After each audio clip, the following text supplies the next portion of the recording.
There is another element of the lens that is important when we discuss focus. It's called the aperture. It may be easiest to describe in terms of your eyeball. Just like the camera, your eye has a lens and a sensor called a retina.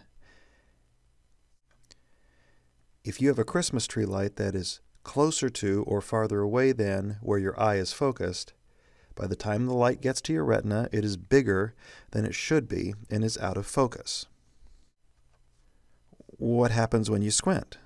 Well, your eyelid blocks some of the light that comes from the edge and only allows the light that comes straight through the center of the lens to make it to the retina. Instead of an oversized blurry spot, the resulting spot on your retina is considerably smaller. And if you have objects next to each other, the effect of the overlap is considerably less as well. In a camera lens, this squinting is performed by the aperture, which is inside the lens. When you force the camera to close down the aperture, you are said to be stopping down the aperture or stopping down the lens.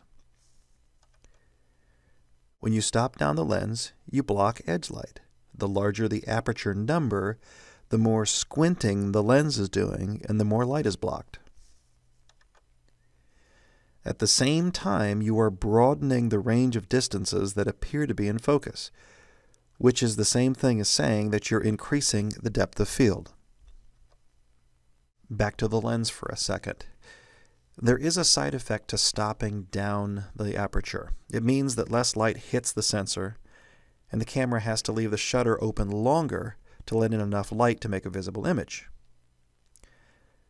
When the aperture is wide open, the lens with an f-stop rating of 2.8, let's say, will let more light in than a lens with an f-stop rating of 5.6.